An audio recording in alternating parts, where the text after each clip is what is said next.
Saludos amigos, el modelo de desarrollo dominicano, aunque en apariencia definido temprano entre finales de la década de los 60 y de la década de los 70, en opinión de algunos expertos aquí consultados es de aparición tardía, con respecto a los ejemplos de países que abandonaron el atraso provenientes del llamado tercer mundo. Otros consideran que faltó perseverancia para seguir adelante con iniciativas desarrollistas que habían dado éxito. No obstante, el modelo de desarrollo ha afrontado con éxito numerosas pruebas que hacen en ocasiones tambalear a algunos de sus sectores básicos, como es el caso de las zonas francas y de las manufacturas en general, pero ha sobrevivido a las adversidades. ¿Cuándo inicia este desarrollo industrial dominicano, según los registros de Carlos del Pradel? Mira, lo primero que hay que entender, Pedro, es que la industria es sinónimo de desarrollo y crecimiento. A las naciones desarrolladas se le llaman naciones industrializadas. No por casualidad. No por casualidad. Y nosotros entramos un poco tarde y realmente comenzó el gran esfuerzo después de la muerte de Trujillo. Las cosas no suceden por coincidencia. Y eso es un mensaje que yo quiero dar aquí en tu programa y tratarlo con amplitud.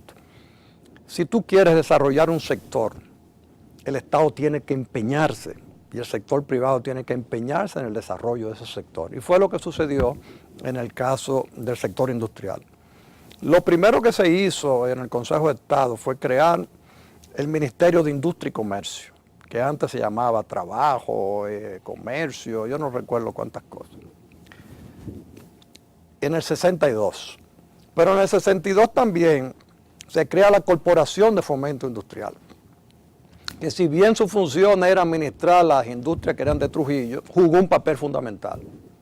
Tuvo un magnífico staff al principio de su gestión. Pero también se creó en el 62 la Asociación de Industria, que en aquel momento y por mucho tiempo fue el eje fundamental del sector privado dominicano. Lo que los industriales decían era lo que se hacía y era el sector más influyente de la sociedad. Entonces, la creación de fomento, la creación de la Asociación de Industria fue el inicio. ¿Qué hicieron los industriales? Nosotros necesitamos incentivos porque si no es imposible desarrollar la industria. Y en el gobierno del triunvirato se promulgó la famosa ley número 4 de incentivo industrial, que sirvió para el desarrollo industrial, pero lamentablemente fue utilizada también con fines políticos, porque la ley se fundamentaba en la importación libre de materia prima, pero fue utilizada también para comedores económicos, se importaban libre muchísimas cosas, y se fue deteriorando el propósito de la ley.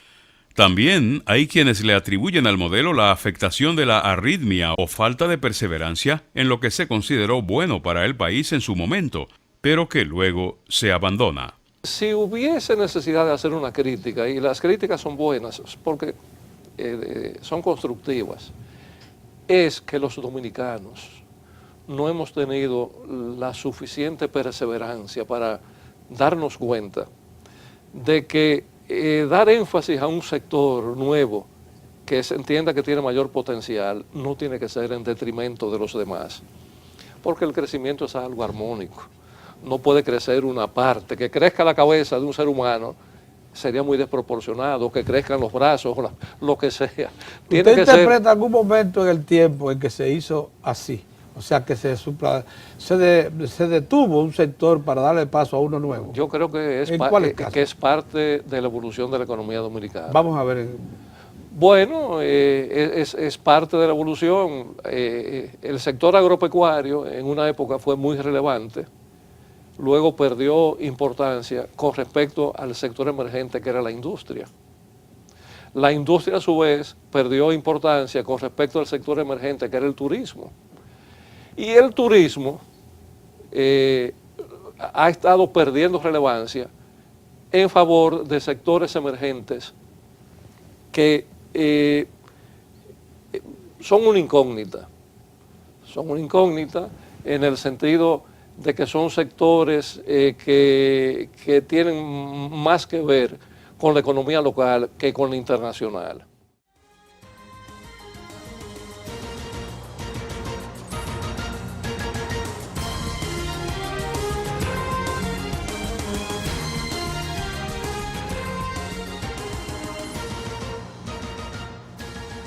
Andy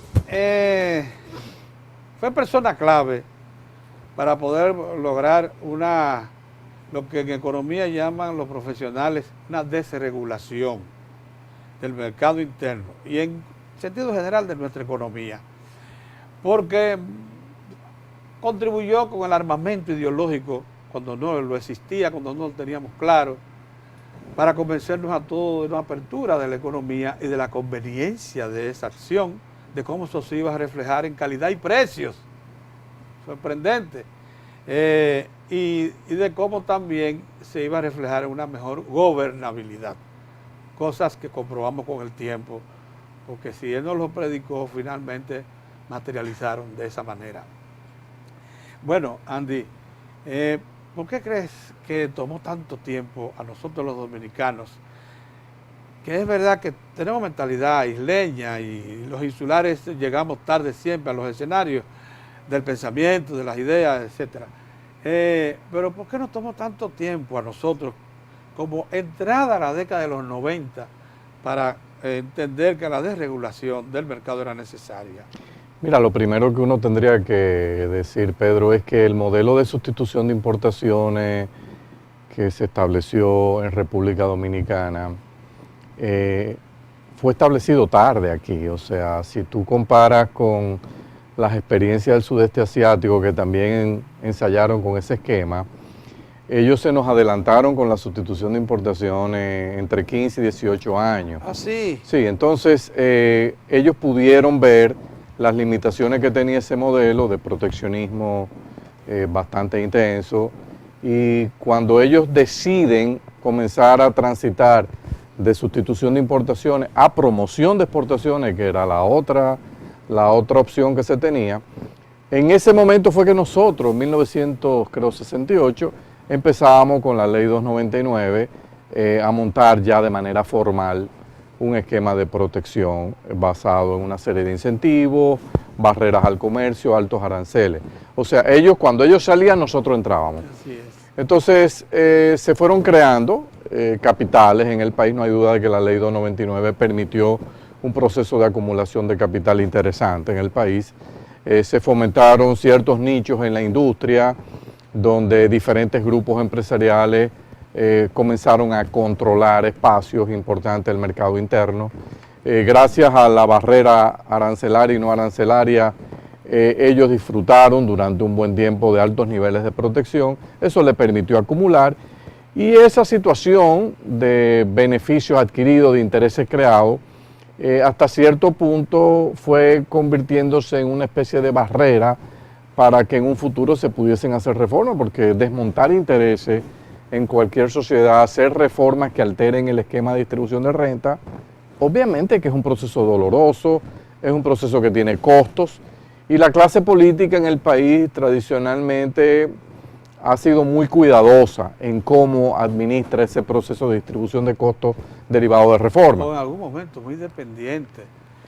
También, pero no se podría decir eso del presidente Balaguer. Yo no me atrevería a decir eso, que el principal responsable de comenzar a desmontar ese esquema fue el presidente Balaguer, y estuvo más motivado quizás por la crisis macroeconómica de aquel.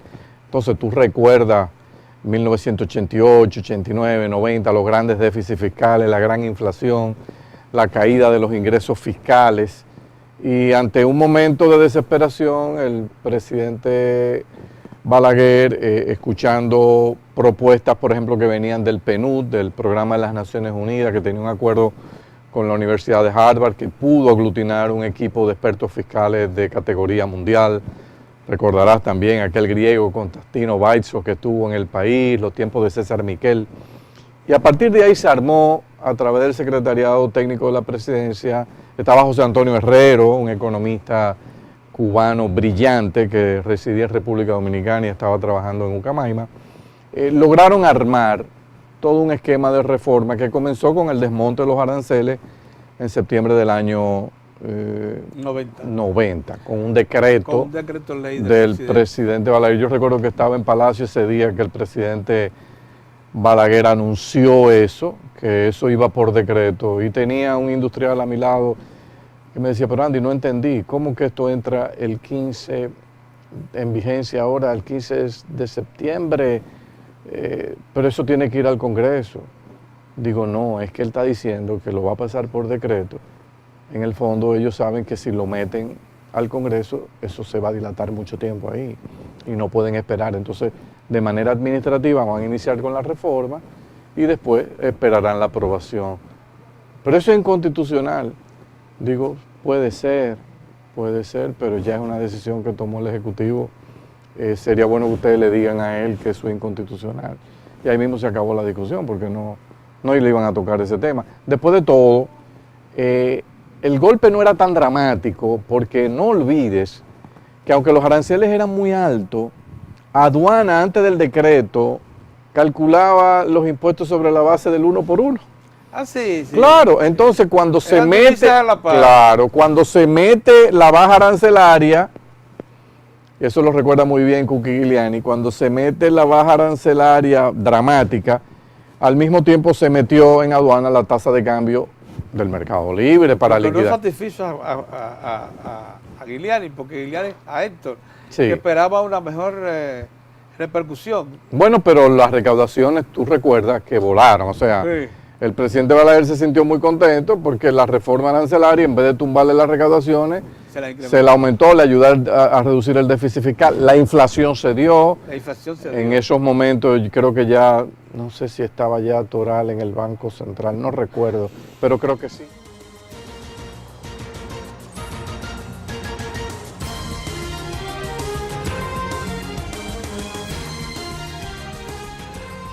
Si fuésemos a ayudarnos por las cifras, ustedes saben que una nación se considera desarrollada después que tiene un per cápita de 12.000, porque eso es lo que han tenido, lo que han avanzado hacia el primer mundo. A partir de $12.000 por persona, una economía comienza a considerarse entrando a la zona del desarrollo. Nosotros estamos a la mitad. Pero no debe satisfacernos eso. Correcto. Obviamente, si comparamos un siglo atrás, 50 años atrás, obviamente que ha habido un adelanto notable, muy considerable. Sí, sí, así es. En el año 2012, este modelo de desarrollo económico que referimos es el responsable de un Producto Interno Bruto que suma el equivalente a $60.000 millones, 60 veces más que los casi $1.000 millones de 1962. Carlos, yo preferiría que pasemos revista, entonces, ¿cómo impactó la industria desde que surge en el Producto Interno Bruto?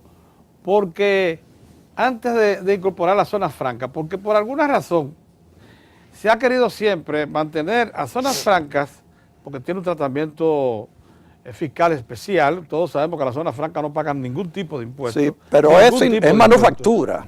Pero es manufactura, no olvidemos eso. No olvidemos. Sin embargo, la industria, la manufactura dominicana, la que se dedicaba al mercado interno y también a exportación, porque había algunos sobrantes que se exportaban. Obviamente.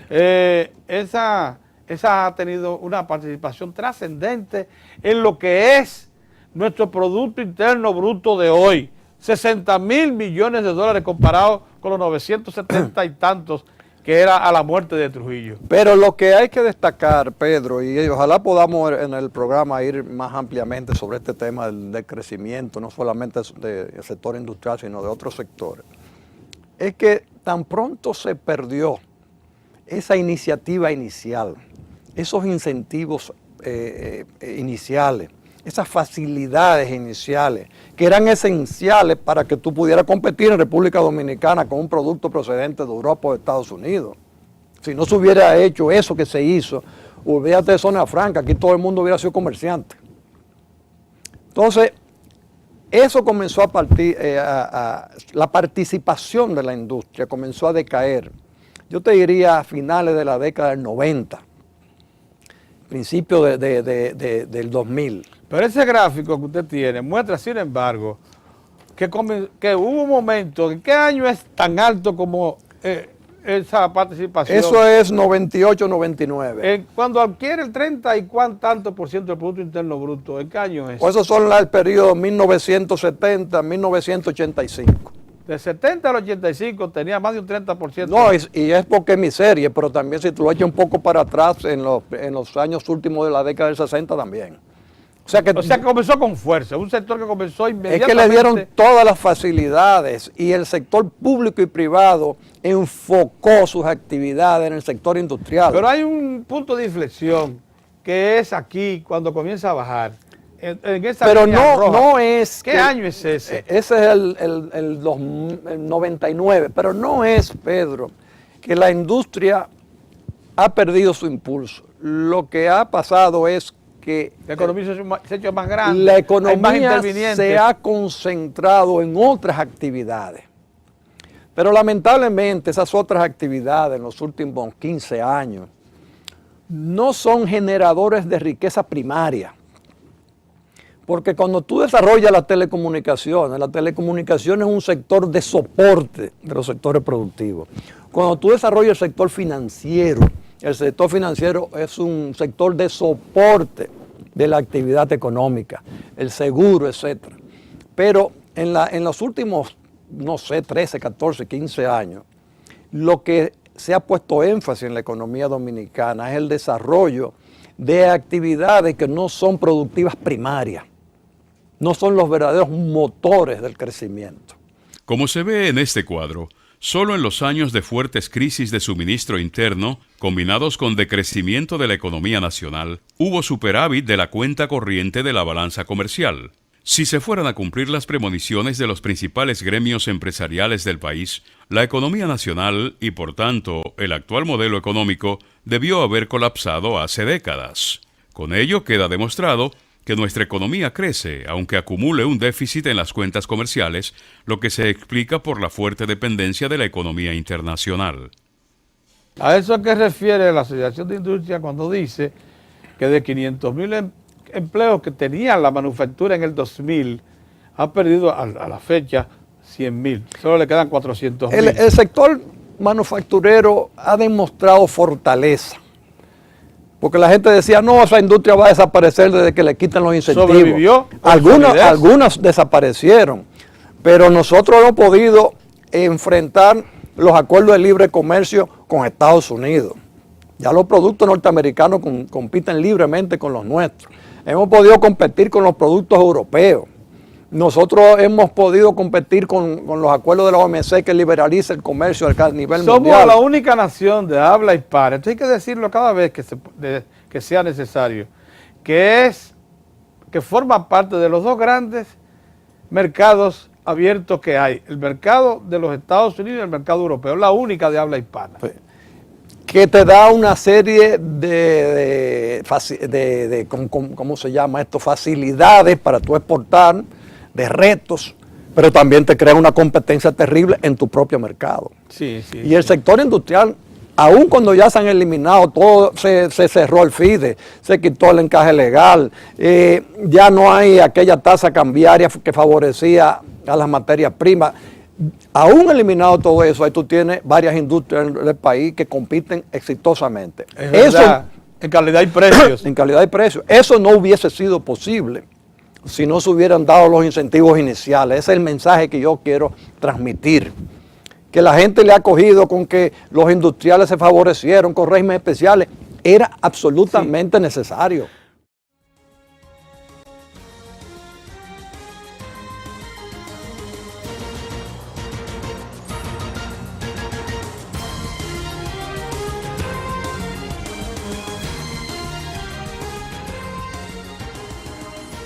Cuando uno ve, pasado el tiempo ya, uno tiene que reconocer primero que muchas industrias nuestras, quizá en un principio con mucho temor, pero con el tiempo se fueron acomodando a las nuevas reglas, fueron mejorando la calidad de la presentación de sus productos, aumentaron la variedad, crearon divisiones de comercialización interesantes, donde formaron alianzas estratégicas con multinacionales para ellos traer parte de los productos que antes envasaban aquí o producían aquí lo traían directamente, y entonces hicieron una mezcla interesante y lograron los grupos industriales grandes preservar posiciones porque tenían unas enormes ventajas de los canales de comercialización y distribución y le sacaron rentas ahí bien hechas. O sea, además de que hicieron contacto con las transnacionales grandes y recibieron refuerzos gerenciales sí, que se instalaron aquí. Claro. Y comenzaron a hacer apreciación más directa del mercado. Y el consumidor, como tú bien dices, se benefició. Hubo bajas de precios sustanciales. Calidad y precio. Calidad, variedad, una mejor atención. Un sector que no se dio cuenta del golpe de la reforma. Yo recuerdo que con mi padre, yo siempre le decía, mira, papi, tú pensarás que quizás esta reforma a quien va a golpear preponderantemente es al sector manufacturero industrial. Esta reforma le pone presión a todo el mundo. El sector comercio, yo le decía, va a sufrir porque lo que viene va a provocar un esquema donde los pequeños comercios y medianos comercios que no tengan capital y agilidad para transformarse y expandirse, van a ser desplazados por grandes comercios que van a encontrar en las economías de escala espacios para ir tomando posiciones cada vez más grandes. Y eso es lo que se ha visto. Uno ha visto aquí los grandes supermercados, por ejemplo, cómo se han ido metiendo cada vez más ramas, porque a medida que se van metiendo en más ramas, el costo marginal de meterse en esas ramas, dado unos gastos administrativos que tienen, son bajísimos, pueden operar con menor precio y desplazan a los pequeños que están limitados a una, dos o tres ramas. Y efectivamente ha sido así, o sea, la globalización, la apertura, no solo constituyó un reto para nuestra industria, que yo creo que en buena parte lo pudo acomodar, no lo acomodó mejor, porque todavía el país sigue atrapado con unos problemas de ineficiencia energética que sin lugar a dudas nos afectan en términos de competitividad. Pero a pesar de todo eso, a pesar de las rigideces de nuestro mercado laboral, que es un tema pendiente de la reforma que va a haber que abordar con el tiempo, yo entiendo que el sector industrial más o menos se acomodó. El sector comercial, algunos lograron dar el brinco, otros no, y con el tiempo probablemente lo veremos perder importancia en el mercado. Es algo que el gobierno tiene que saber que va a ocurrir. Y nada, yo creo que ha sido una experiencia rica, como tú bien dices, una pena que comenzamos tarde con esta reforma. Si tú tomas el caso de Singapur, el caso de Taiwán, mismo Corea del Sur, ellos tuvieron sus esquemas proteccionistas muy temprano y dieron el giro muy rápido. Nosotros empezamos tarde y nos dilatamos, Al comenzar en el 90... teníamos 10 y 15 años de atraso. Sí, claro, ya venía el esquema de promoción de exportaciones operando en el sudeste asiático 14 o 15 años. Y no solo eso, que allá las industrias fueron muy agresivas con el gobierno en exigirle la reforma educativa. Una de las cosas que uno advierte en el sudeste asiático es que los empresarios allá desde temprano se dieron cuenta que su futuro en el mercado mundial iba a depender de cuán calificada fuese su mano de obra. Lamentablemente aquí yo siento que nos tomó mucho tiempo darnos cuenta de eso. Fíjate que la lucha por la inversión en educación más intensa es de hace pocos años. Durante aquellos momentos no se pensó en la importancia para la industria, por ejemplo, de tener mano de obra altamente calificada. Y entonces ahora nos encontramos que en esos nichos nosotros no podemos entrar. Tú te vas a países como Chile y Costa Rica, por ejemplo, están muy metidas en toda la industria de desarrollo de software. Y tú dices, pero ¿y por qué ellos sí, nosotros no? Bueno, porque ellos temprano entendieron la importancia de estar metidos con la reforma educativa, nosotros no. Mención especial respecto a la solidez y permanencia en el tiempo del modelo merecen las remesas en monedas duras de la diáspora criolla, que en más de 1 millón de personas se ubican en territorio de Estados Unidos, Puerto Rico, Venezuela y varias capitales y ciudades importantes de Europa. Sus aportes anuales se aproximan a los 4.000 millones de dólares. Las remesas, lo mismo que la inversión extranjera directa, han venido a sustentar una de las particularidades del modelo, que que por ser dependiente de materias primas y productos semi-elaborados extranjeros, se apoya en un persistente e histórico déficit en la cuenta corriente de la balanza comercial. En los últimos tiempos, los sectores más involucrados con el desarrollo nacional, los involucrados directamente, estamos hablando aquí de los gremios empresarios más importantes, Consejo Nacional de la Empresa Privada, Asociación de Industria de la República Dominicana. En los años 60 también. Sí, que ya existía con otro nombre, pero en los últimos tiempos estos grupos de empresarios y algunos economistas y también centros de estudios económicos han dicho que el modelo está agotado y que por tanto al modelo necesita cambios. Una de las cosas que yo siempre como reportero he llamado la atención es que nunca han dicho de cuáles cambios, tan solo han dicho cambios. Me da la impresión, tengo la impresión de que lo que se quiere es volver otra vez a la etapa de los incentivos fiscales fundamentalmente para mantener a flote una industria manufacturera esencialmente que necesita quizás de esa protección para poder sobrevivir en un ambiente de competencia que ha generado la globalización. Pero bueno, ¿cree usted que este modelo que hemos dicho que ha tenido esas virtudes, que ha elevado el Producto Interno Bruto de la República Dominicana, que era de 900 y tantos millones de dólares a la muerte de Trujillo, lo ha llevado a 60.000 millones, o sea, 60 veces más? Bueno, ese modelo está agotado. Mira, pretender que un modelo sea eterno, eso no está dentro de la lógica de ningún modelo. O sea, todos los modelos requieren de alguna renovación. O ajustes. O ajustes. Y lo que no lo hacen, bueno, pues simplemente desaparece. Tú conoces el modelo socialista, ¿no? Cómo el modelo socialista se anquilosó, ¿no? Y por eso fue sustituido, ¿no? De manera que yo pienso que el modelo, si es que se puede definir un modelo propiamente de desarrollo dominicano, en un principio yo separaría lo que es el crecimiento del desarrollo. A lo largo de estos últimos 50 años, la economía dominicana, como tú lo destacas en la reseña, ha sido una de las economías líderes en crecimiento en América Latina. A punto de acumular un per cápita de encima de 5.700 dólares. Actualmente. Actualmente. Pero ese per cápita, si tú tomas el año 2000, está más que duplicado. Más que duplicado. En apenas 10 años de esta época, de esta década, de este siglo, ¿no? Pero ese modelo que nos ha permitido crecer a más de un 5% en 50 años, en el largo plazo, que ahí donde sorprendente. Ahí donde, sí, por encima de la media de América Latina, ¿no? Sin embargo, con todo y que hemos logrado digamos que buenos niveles de acumulación del capital, eso es innegable, eso está a la vista, ¿no? Tiene sus sesgos, si se quiere, en lo que es la distribución. O sea, se ha creado riqueza. Como tú bien destacas, el per cápita de la economía dominicana, en este momento, en tan solo 10 años, más que se ha duplicado. Y debe ser el más alto de toda Centroamérica y Caribe, a excepción de Panamá, que por Costa Rica puede ser que nos aventaje Costa un Rica poquito, ¿no? muy lejos todavía. Estamos entre los más altos de la región, excluyendo algunas islitas caribeñas, por supuesto, ¿no? Y incluyendo los caribeños, que son 50, 60 mil habitantes, que si tienen unos ingresos importantes. Y son posesiones, básicamente, sí. territorio, ¿no? Todavía en condiciones semicolonias, ¿no? Entonces, en el caso específico del modelo de crecimiento de la economía dominicana, sí hay frutos, hay logros, ¿no?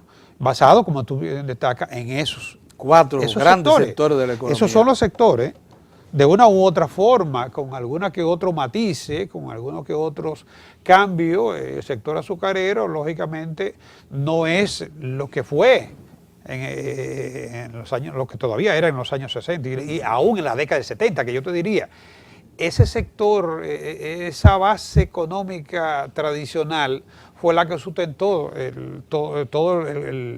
digamos, la renovación de la economía dominicana. Lo que fue el desarrollo del turismo, ¿de dónde emerge el turismo? ¿En qué se sustenta? En ese sector tradicional. Y de la penalidad que hay del 36% que se le Exacto, fue en ese sector que se basó lo que fue el desarrollo y el impulso de los demás sectores. Entonces, el modelo o esa economía ha permitido un crecimiento. En los últimos 8 años, la inversión extranjera directa ha representado más de 2.500 millones de dólares por año en promedio, y en el 2012 rompió récord histórico con más de 3.000 millones de dólares.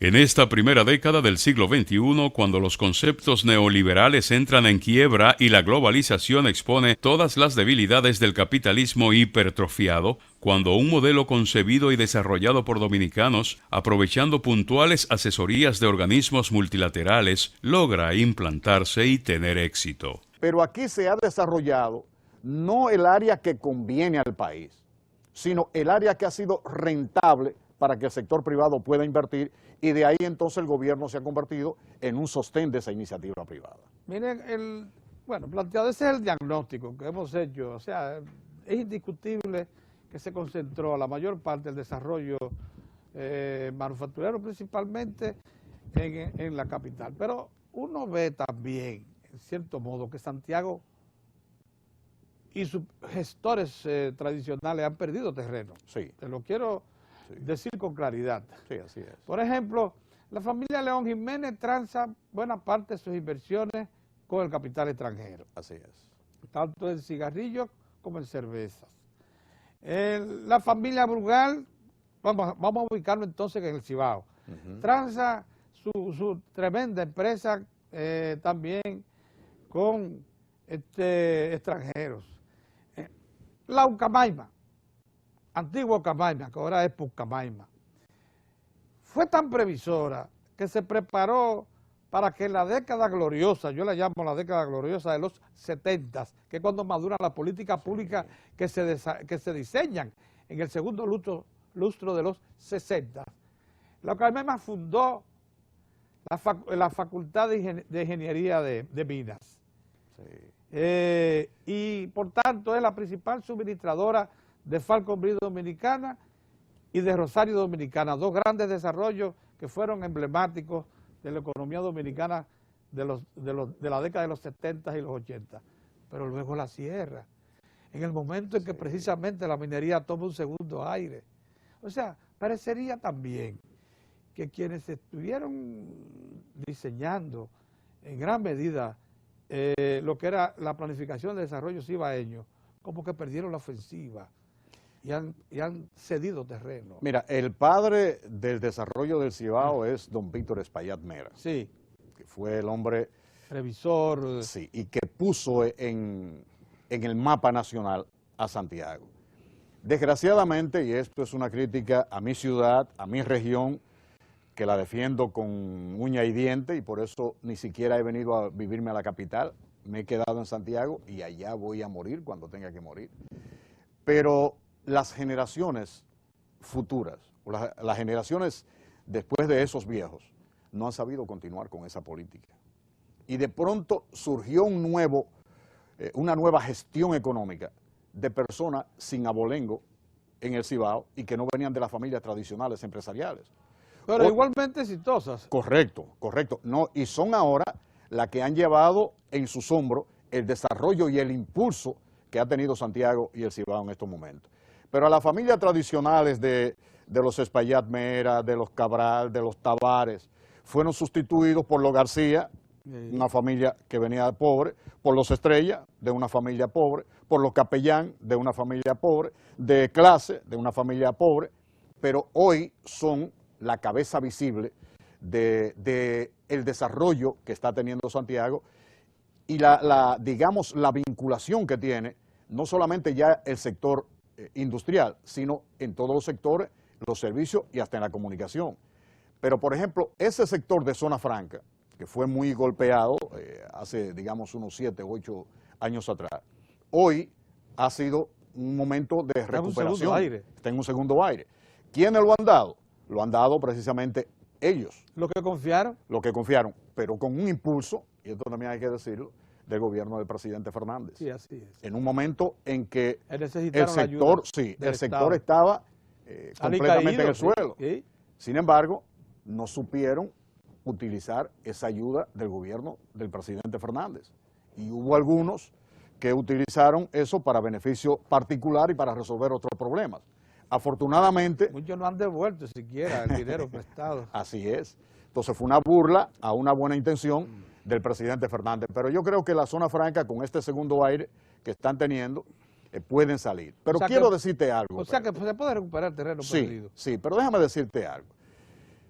A un grupo de empresarios, nosotros les sugerimos, digamos 10 años atrás, antes de la crisis. Yo tengo 26 años siendo profesor de economía de la Pucamaima y una de las materias que imparto es precisamente comercio internacional. Y le habíamos advertido que la competencia de República Dominicana en el sector textil iba a ser China y que deberían de tener cuidado con China. Pero en ese momento era la temporada de grandes recursos, de grandes economías, y pues no le prestaron atención a eso. Y le decíamos, en principio China se va a meter por prendas sencillas, el brasier, medio fondo, panty, pero China se va a meter después en el textil de alta calidad. Y no le tenían miedo. El tejido de punto. Así es, no le tenían miedo hasta que entonces China invadió los mercados y eso fue parte de la crisis previsible que tenía Zona Franca y que no lo quiso prever.